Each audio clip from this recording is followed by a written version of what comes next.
Bravo Yankee 1, go ahead. Go ahead, I'm free.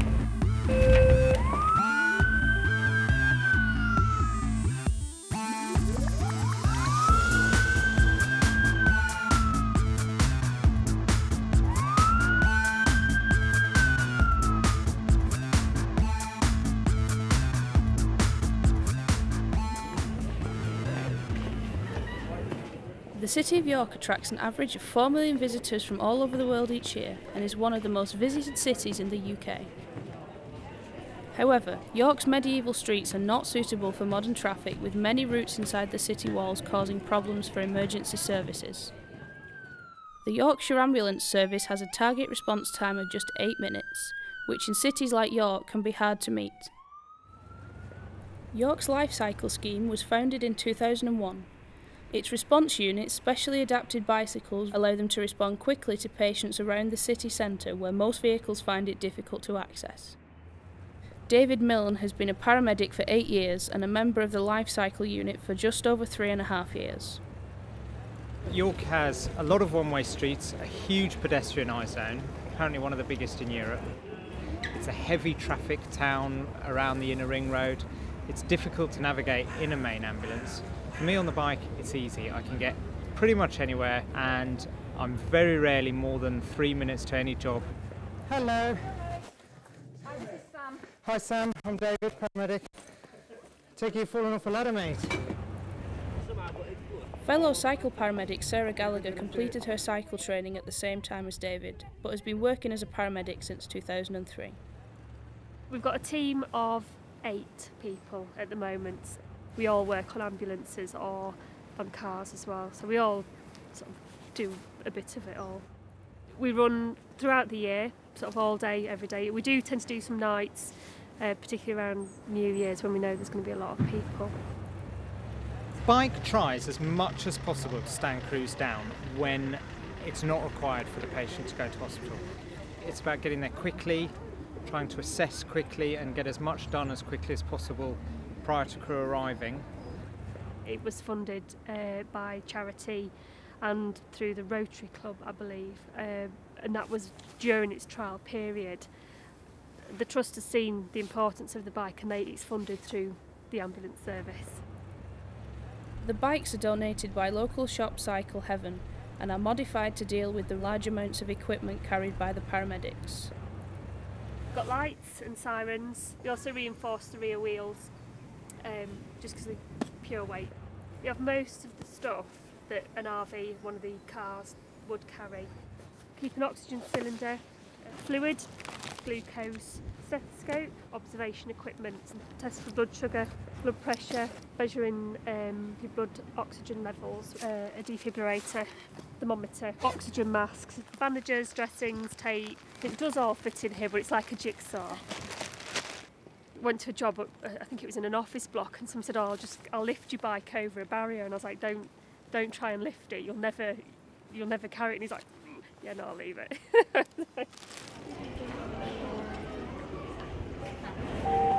Bravo Yankee 1, go ahead. David has received a radio call about a woman who has collapsed. He arrives while the woman is still on the phone to the emergency services.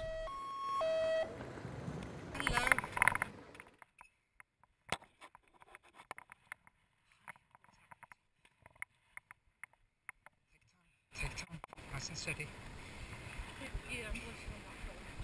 You can hang up with them. I'm here now, Pep. The main benefit in a general sense is we get everything started before an ambulance arrives. We can start the observation, start the treatment, start the history taking, so that when the crew arrive, basically we're ready to go. Lisa has a stomach infection and is an insulin diabetic. Is known to have collapsed unconscious. Woke up to find that she's queer affected her wrist. Just rest it in there as is comfortable for you. That's it. That lady had collapsed because she's had an ongoing infection to her stomach, which has caused her to faint on several occasions. This time, unfortunately, when she woke up, she realised she'd fractured her wrist. So we had a couple of problems there. Firstly, we had to just check that it was just a simple faint due to the same problem she'd had in the past, or whether it was something new. And also we had to deal with the fact she was in a lot of pain because of her wrist. Thank you very much. Bye-bye. Hello, my dear. What we need to find out is if there's anything more serious that's going on that's causing you to faint. It's all right, my love. Every day is different. Generally, we get a lot of people falling over. We've got a lot of uneven ground, so cobbles, uneven paving stones, so we get a lot of falls. If they've got a life-threatening condition, say a cardiac arrest or a heart attack, the sooner somebody's there, the better chance they've got. The bike is really important because we are there really quickly. Because of the speed that we get there, people are alive today, so that's a good thing. I can take the bike into a shop, I can take it up into a lift. Absolutely no problem at all. David is radioed about a road traffic collision just outside the city walls.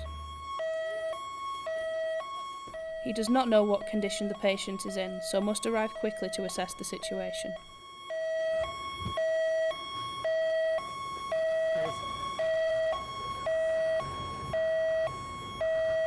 Stairs, please! Thank you!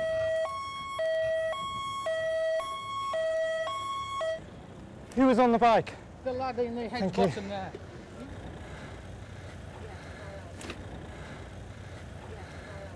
Hi, mate. What's your name, mate? Marcus, I'm David. Have you walked to here? Or were you thrown here? No, he walked here. You walked here. All right. Okay. Should we have a look at these cuts on the ambulance, get you out of this bush?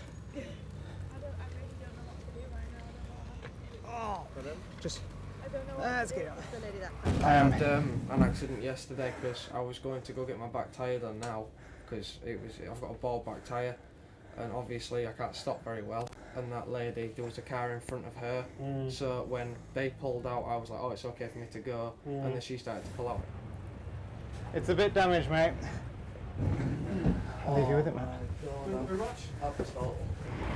I was just on Petergate when I got the call. This is about just 2 streets down. It took me about a couple of minutes at the most to get here. He's got away with very minor injuries. I can't have been here more than a minute or two, and the crew arrived. Fortunately, the hospital's just around the corner, so they must have been just there. So only beat them by about a minute. Biggest challenge is people don't expect you. So I do have sirens, I do have blue lights, but quite often people hear a siren and they're expecting a big ambulance, big vehicle, they're not expecting a bicycle, and they don't really know what to do. Part of our cycle training is to cope with that, and we're pretty good at weaving our way around all these people.